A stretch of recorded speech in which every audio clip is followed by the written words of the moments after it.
ये हैं अपने रोहन भाई और हमारी विजयनगर की यात्रा सक्सेसफुल रही। और चलो Rohan, all the best for your upcoming journeys and best of luck for your future. मिलते हैं फिर कभी इस जर्नी में।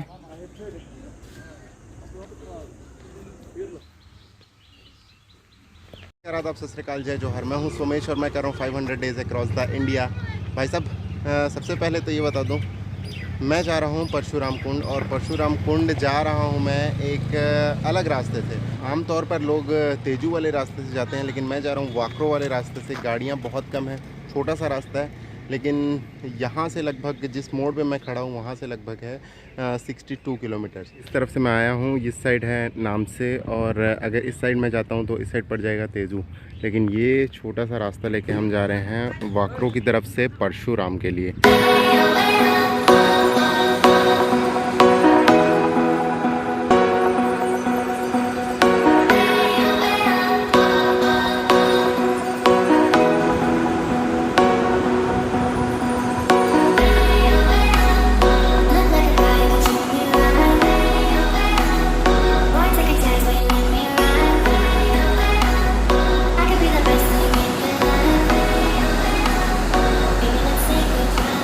आवाज़ तो नहीं आ रही होगी, लेकिन लोहित रिवर के किनारे पे है ये परशुराम कुंड। और भाई नीचे से अभी मैं आया, बहुत हाइट है यहाँ से, मतलब 1-1.5 किलोमीटर है, लेकिन थका देने वाला है।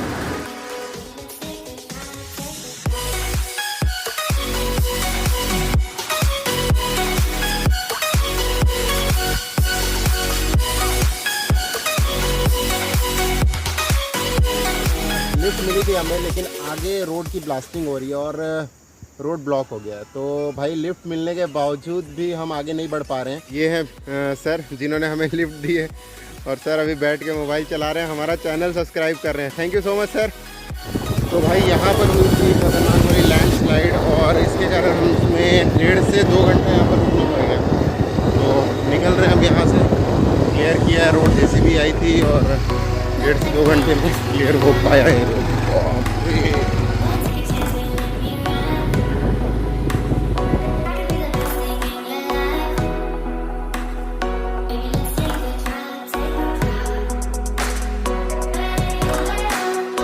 Thank you so much. ठीक है, तो भाई साहब फाइनली ऐसे पॉइंट पे भैया ने छोड़ दिया जहाँ से ये वाला जो रास्ता जाता है, ये जाता है भारत के आखिरी पॉइंट किबितो की तरफ। और ये वाला रास्ता लेके मैं जाने वाला हूँ फिलहाल अनिनी की तरफ। तो भाई साहब फाइनली एक सर मिले हैं और ये जा रहे हैं रोइंग तक। What's your good name sir? Arun Mukherjee हैं और साथ में मैम है। तो ये दोनों जा रहे हैं रोइंग की ओर, और फाइनली हमें रोइंग की लिफ्ट मिल चुकी है।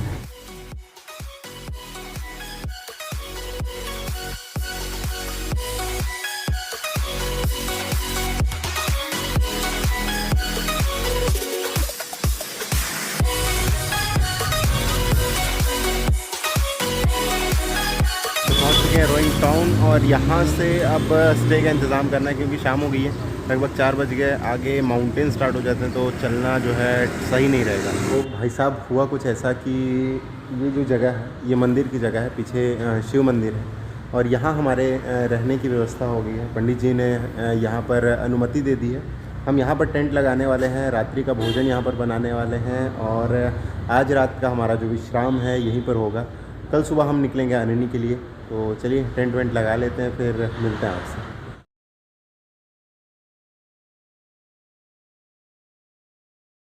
तो भाई साहब दिन की शुरुआत हमारी हो चुकी है।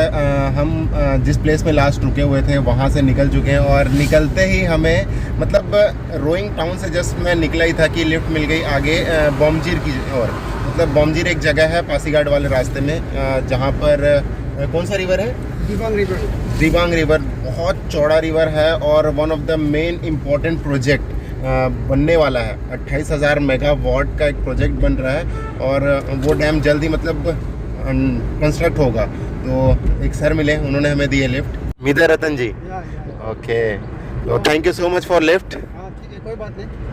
मैंने देखा, मैं जा ही रहा था मेरे बोमजीर की तरफ, तो मैंने देखा कि पीछे मैंने लेक से पहचान लिया, उसमें लिखा था मुसाफिर कुछ, मुसाफिर सोमेश। मुसाफिर Somesh. So why don't I help, थोड़ा बहुत मदद करने में कुछ बड़ा कुछ नहीं जाता है ना, तो मैं जा ही रहा हूँ। बिल्कुल, thank you so much sir. और मतलब मेरा ये जो मैसेज है ना डाइवर्सिटी को देखने का, इसके साथ साथ ये भी है कि पॉजिटिविटी जो है, अगर हम पॉजिटिव हैं तो ये दुनिया आपको पॉजिटिव लोग मिलेंगे, और बस आप जैसे पॉजिटिव लोग मिल रहे हैं हमें। तो इसलिए मैं भी एक बात कहना चाहता हूँ, जस्ट लाइक हम भी नॉर्थ ईस्ट से बाहर जाते हैं तो भी मतलब जैसे जस्ट लाइक हम लोग यहाँ पे नॉर्थ ईस्ट के आदमी लोग तो सब कोई अच्छा नहीं होता है, अच्छा मैक्सिमम होता है, दिल से अच्छा होता है, तो उसी तरह हम लोग को भी ट्रीट करना। एक्चुअली हम लोग यहाँ से लड़का लोग बच्चा लोग बहुत परेशान होता है, वहाँ बहुत तकलीफ मिलता है बाहर जाने से, out of north east. So it's okay, fine. North east में ट्रैवल करते करते हमें बहुत सारी ऐसी चीज़ों के बारे में पता चलता है जिसे नॉर्मली लोग नहीं जानते। अपने मेनलैंड इंडिया में जो है सेंट्रल पार्ट में लोग इन चीज़ों को नहीं जानते हैं। और मैं एक मैसेज देना चाहता हूँ कि जैसे कि भैया ने आपको बोला कि जब भी यहाँ से अपने भाई बहन पढ़ने जाते हैं नॉर्थ ईस्ट से, तो बहुत सारे नेगेटिव कमेंट्स करते हैं, बहुत ही छोटी आबादी उन लोगों की, लेकिन उनकी वजह से मेनलैंड वालों को मतलब गलत समझा जाता है। तो यार इस चीज़ों को भी अच्छे से प्रेजेंट करने की कोशिश कीजिए, क्योंकि सब अपने भाई हैं, इंडिया के किसी भी कोने से हो। तो प्लीज़ अगर वीडियो देख रहे हैं तो अपनी तरफ से इस मैसेज को स्प्रेड कीजिए। जैसा कि आप देख सकते हैं क्रॉस हो रहे हैं हम लोग दिबांग रिवर, और जो ब्रिज हम लोग क्रॉस हो रहे हैं इसका नाम है दिबांग बोमजिर ब्रिज। तो प्रोनाउंसिएशन में थोड़ी सी दिक्कत है, बाकी बहुत ही ब्यूटीफुल है और लगभग 7 किलोमीटर का ब्रिज है। तो जिन भाई साहब के साथ आ रहा था, पीछे आप गाड़ी खड़ी देख सकते हैं, वहाँ तक उन्होंने छोड़ दिया और बहुत अच्छा लगा यार उनके साथ मिलके। फ़िलहाल निकल रहे हैं, ये ऐसा कुछ जंगल वाला हाईवे है, तो देखते हैं आगे कोई लिफ्ट मिल जाए तो। यहाँ से रोइंग से दाम्बुक वाले रास्ते से पासी घाट जाना है, और हो सके तो पासी घाट से भी आगे निकलने का हमारा प्रयास जो है रहेगा। तो भाई साहब दाम्बुक के आगे आ चुके हैं, और दाम्बुक से पासी घाट की ओर मैं जा रहा हूँ। जंगल वाला रास्ता है, फ़िलहाल नेशनल हाईवे नंबर 13 पे चल रहा हूँ अकेले। थोड़ा सा दिक्कत होता है जंगल में चलने से, क्योंकि आपको बहुत सारी चीज़ें हैं, जैसे शेल्टर वगैरह इतनी आसानी से नहीं मिल पाता, और बारिश हो रही है तो छाता तो रखा हुआ है फ़िलहाल, ज़्यादा बारिश हुई तो दिक्कत होगी। देखो कितने टाइम में लिफ्ट मिलती है नहीं मिलती है। फ़िलहाल पासी घाट तक जो सफ़र है वो करने वाले हैं अपन। एक गाड़ी तो आ रही है भाई, लिफ्ट मिलेगी कि नहीं इसकी कोई गारंटी नहीं है। आगे तक छोड़ के चले गए यार हमें हमने बोला थोड़ा आगे तक ही छोड़ दो, पता नहीं इनको समझ नहीं आया शायद। तो भाई साहब जंगल के रास्ते पे मैं चलते चलते आ रहा था, लगभग 7 से 8 किलोमीटर पीछे पैदल मैं चल चुका था, और बारिश जो है बहुत तेज़ होने लगी थी। फिर बारिश शांत हुई और 2 भाई साहब मिल गए हमें, और इन्होंने हमें लिफ्ट दी है पासी घाट तक। पासी घाट तक जा रहे थे तो हमने बोला कि वहाँ तक छोड़ दीजिए हमें। ओके, तो ये दोनों भाई साहब जा रहे थे पासी घाट की ओर, तो हमने कहा कि हमें भी ले चलिए, और भाई साहब ने गाड़ी रोकी, पूछा और बैठाया। तो थैंक यू सो मच आप दोनों को। फिलहाल नज़ारों का आनंद लेते हुए, बहुत ही खूबसूरत यहाँ पर आपको जंगल पहाड़ देखने को मिल जाएंगे, तो इन नज़ारों का आनंद लेते हुए हम निकल रहे हैं पासी घाट की ओर। तो ये जो ब्रिज क्रॉस कर रही है कौन सा है? पासी घाट। पासी घाट ब्रिज। अच्छा अच्छा, क्या रिवर का नाम क्या है? सियांग रिवर। ओके, मतलब अरुणाचल में ये सियांग रिवर कहलाता है। ये सब लोग ने फाइनली हमें पासी घाट में ड्रॉप कर दिया, थैंक यू सो मच, और बहुत बहुत धन्यवाद भाई साहब। तो भाई फाइनली पासी घाट टाउन को हमने क्रॉस कर लिया है, और पासी घाट टाउन को क्रॉस करने के बाद अब मैं सोच रहा हूँ आज का डेस्टिनेशन रखते हैं सिलापथार, आसाम। 12 बजे हैं, तो टाइम वेस्ट करने का कोई मतलब नहीं है, क्योंकि आगे हम निकल रहे हैं एक बहुत ही इम्पॉर्टेंट जगह, बहुत ही नामचीन जगह। बताऊँ कि नहीं बताऊँ? बताओ आप लोग, तो बता ही देता हूँ। तो हम लोग जाने का सोच रहे हैं तवांग की ओर। तो तवांग यहाँ से लगभग 400 किलोमीटर, 300-400 किलोमीटर कुछ होगा। तो पहले तो ईटानगर की ओर जाना पड़ेगा, ईटानगर से फिर आगे। तो देखते हैं यार क्या होता है इस जर्नी में। तो ये हैं राजू भाई साहब, और ये हमें छोड़ रहे हैं फाइनली सिलापथार तक। आज का हमारा डेस्टिनेशन आप मान के चलिए कि लगभग कवर हो जाएगा। तो बस निकल रहे हैं, सामने अमेरिका और भारत का मैत्री का झंडा लगा हुआ है यार इनके ट्रक में, बहुत अच्छा इन्होंने सजाया हुआ है। तो सीला पथार 1 से 1.5 घंटा लगेगा क्योंकि 70 किलोमीटर है यहाँ से। तो भाई साहब फाइनली हम पहुँच चुके हैं अकाजान। अकाजान मतलब ये सीला पथार के आसपास है। तो ये देख सकते हैं हाईवे। भाई साहब ने हमें यहाँ तक छोड़ा पीछे 7-8 किलोमीटर से। तो थैंक यू सो मच। और क्या नाम बताया भैया आपका? मेरा नाम पिंकू टैंग।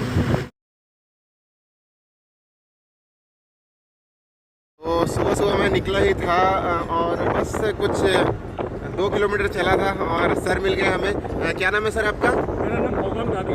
तो ओगम नाबी सर है और इन्होंने लिफ्ट दी है हमें लखीमपुर तक की।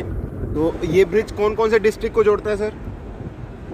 ये सेम डिस्ट्रिक्ट है क्या धेमाजी? ये धेमाजी का अंदर आता है। ओके। ये ब्रिज है सुबेंसरी ब्रिज। अच्छा। ये नदी कौन सी है? ये सुबेंसरी नदी। अच्छा, सुबेंसरी नदी।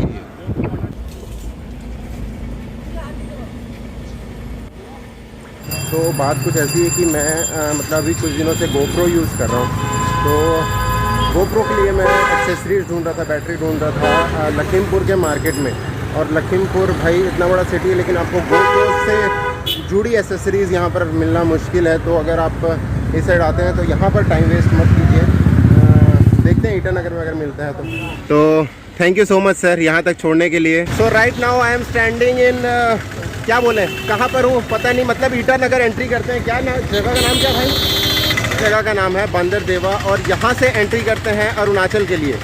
अरुणाचल की एंट्री अभी हम नहीं कर रहे हैं, तवांग डिस्ट्रिक्ट नहीं जा रहे हैं। यहाँ से ना मतलब तवांग का तो यहाँ से पास ही नहीं मिलता, ईटानगर का मिलता है। लेकिन ईटानगर का भी हमें परमिट जो है नहीं मिला। वजह बताता हूँ मैं थोड़ी सी आगे चल के, बहुत ही शानदार वजह, मज़ा आएगा आपको देख के। अरुणाचल प्रदेश में एंट्री करने वाले थे हम लोग। असम आए थे और असम से एंट्री कर रहे थे अरुणाचल प्रदेश ईटानगर में। लेकिन बॉर्डर में वहाँ पर बहुत सारे जो हिंदी में एक शब्द होता है जिसे इंग्लिश में ब्रोकर कहा जाता है, हिंदी में दलाल कहा जाता है। तो वहाँ पर बहुत सारे दलाल बैठे थे जो वहाँ का परमिट बनाते हैं। और उनमें से एक से मैंने जो वो कीमत ले रहे थे उसमें थोड़ी सी मैंने बोला कि ये तो थोड़ा सा महंगा है भैया। इतने में उसका ईगो इतना हर्ट हो गया कि भैया उसने क्या किया हमारे साथ, मतलब मेरे साथ ऐसा हुआ कि मारने पे उतारू हो गया वो। तो भाई साहब एग्जैक्टली मैं बता रहा हूँ, हुआ ऐसा था कि भाई ने बस इतना बोला कि जैसे आप लोग अच्छी तरीके से जान रहे हैं, हम लोग लो बजट ट्रैवलर हैं। तो इन्होंने बोला कि भैया 250 तो ज़्यादा है, मतलब अब ऑनलाइन में कम बता रहा है और सब लोग कम बता रहे थे। इवन गवर्नमेंट वाले में 40, 50 या 60 रुपये का होता है, 100 तक का भी होता है मान के चलिए। तो इन्होंने बोला कि 250 करके, बस ऐसा ही बोला भाई। तत्काल एग्रेसिव और मतलब एब्यूजिंग वर्ड और मारने जैसा, मतलब जाब तेरा कोई नहीं बनाएगा। तो मतलब यार ऐसा अगर हम किसी स्टेट में आते हैं और ऐसा कुछ एक्सपीरियंस होता है तो इसको शेयर इसलिए कर रहे हैं ताकि जो भी हमारे भाई लोग देख रहे हैं अगर वो आते हैं तो ऑनलाइन अप्लाई कीजिए। और लेकिन ऑनलाइन का जो सिस्टम है ना बहुत ही घटिया है पूरे अरुणाचल प्रदेश में। कहीं पर आपको ऑनलाइन ई पास जो है हम लोगों ने 4 से 5 बार अप्लाई किया है, चारों पांचों बार मतलब रिजेक्ट होना दूर की बात है, रिस्पॉन्स ही नहीं है। रिस्पॉन्स नहीं है भाई उसमें, रिस्पॉन्स ही नहीं है। और जब हम ऑनलाइन बनवाने जाते हैं तो ब्रोकर के चक्कर काटने पड़ते हैं और जिसकी कीमत मतलब दुगने से भी ज़्यादा होती है। अच्छा, इसमें एक चीज़ और ऐड ऑन करते हैं। मैं उसके बाद क्या हुआ कि सीआरपीएफ वाला, हम लोग बात किए, सीआरपीएफ वाले देख लिए कि इसके ऊपर हावी हो रहा है, वो मारने जैसा कर रहा है। तो हम लोग सीआरपीएफ वाले से रिक्वेस्ट किए कि सर ऐसा ऐसा, हम टूरिस्ट हैं, साथ ही साथ हम यूट्यूबर भी हैं, हम दुनिया को बताते हैं, कल्चर सारी चीज़ों को प्रमोट करने का कोशिश करते हैं। तो उन्होंने समझा, सीआरपीएफ वालों ने बोला कि पास ही सर्कल ऑफिस है जहाँ पे मतलब गवर्नमेंट बनाती है ई पास, तो आप वहाँ चले जाओ। उसके बाद एक आदमी को परमिट किया गया, एक आदमी को अनुमति दिया गया कि आप तीनों में से कोई एक जाओ। तो मैंने इन दोनों का डॉक्यूमेंट्स लेकर के मैं सीधा पहुंच गया सर्कल ऑफिस। सर्कल ऑफिस जब पहुंचा ना तो वहाँ का जो ऑपरेटर था ना वो मैंने बात तो ठीक ही कर रहा था, बात खराब नहीं कर रहा था, लेकिन कहानी ये था कि ना वो वहाँ की जो सीईओ है वो नहीं थी उनके अनुसार से। और मुझे हालांकि पूरा सर्कल ऑफिस तो मैं जान नहीं रहा हूँ कि कितना बड़ा है या सीईओ कहाँ बैठती है या क्या क्या चीज़ें हैं, उन सारे चीज़ों के बारे में नहीं जानो। तो बोली सीईओ मैम नहीं है तो आपका नहीं बन पाएगा, आप नेक्स्ट डे आइए। लेकिन उनके बातों से मेरे को पूरा एहसास हो रहा था कि उसको भी फ़ोन किया गया था और वो स्पेशली मतलब मेरे सामने किसी और का बना रहे थे बैठ के। और विदाउट सीओ, मैंने उनको मतलब अथॉरिटी था। ऐसा है कि जैसे ये जो पूरा जो ये दलाल लोग का जो एक चेन बना हुआ है, नेटवर्क बहुत इनका जो नेटवर्क बना हुआ यूनियन है है, इनका। बहुत ही स्ट्रांग है यार। तो बात छोटी सी है, लेकिन अगर बाहर राज्य के कोई व्यक्ति आपके स्टेट में आना चाहता है, हमने किसी प्रकार की कोई बदतमीज़ी नहीं की है और उसको आप मारने पे उतारू आ जाते हो, तो ये बहुत गलत चीज़ है। तो मैं चाहता हूँ देश से जितने भी हमारे दोस्त देख रहे हैं, इस वीडियो को थोड़ा शेयर कीजिए, ताकि लोगों को ऐसे जो इंसिडेंट्स होते हैं उनके बारे में पता चले और अवेयर रहें। पहले से लोग अवेयर रहें। और किसी भी राज्य में आता है भाई, हमारे छत्तीसगढ़ में कोई आता है या फिर कहीं पर भी कोई जाता है, प्लीज़ दिल से स्वागत कीजिए, जितना अच्छा हो सके उतना अच्छा बर्ताव कीजिए, ताकि जो एक देश जो देखने निकले हैं जो लोग, उनको पॉजिटिविटी दिखे, उनको देश जो है हमारा अच्छा दिखे और महान दिखे, तभी तो हम लोग विश्व गुरु बनेंगे। चलिए, जो भी हुआ एक सीख थी। बिल्कुल भाई, एक चीज़ और रिक्वेस्ट है, इस वीडियो को ज़्यादा से ज़्यादा शेयर कीजिए। शेयर इसलिए कीजिए ताकि जैसे हम हमारे देश में घूमने के लिए अगर हमको इस तरह से चीज़ों को फेस करना पड़ रहा है, तो हम बाहरी देश को के बारे में क्या सोच सकते हैं। हम खुद भारतीय हैं और भारतीय होने पर हमें गर्व है। और हम भारत के एक देश में गए थे, एक राज्य में गए थे, और उस राज्य में हमको घुसने के लिए इतने सारे चोचले को अगर सामना करना पड़ रहा है, तो इस वीडियो को वायरल कीजिए। वायरल करने से शायद कहीं ना कहीं कोई ऐसे ऑथराइज्ड पर्सन के पास ये वीडियो जाएगा, जिससे वो चीज़ों को समझेंगे और वो जो वहाँ दलाली हो रहा है, या जो तमाम जैसे कश्मीर, जम्मू कश्मीर में धारा 370 और ये सारी चीज़ों को हटाया गया, धीरे से इन जगहों पर भी हटे और एक अच्छा माहौल बने, ताकि हम अपने देश में अच्छे से घूम सकें। बिल्कुल। तो चलिए, जो भी हुआ शेयर कीजिए प्लीज़। यही कहना था भाई, और शेयर कर दो दबा के जितना हो सके।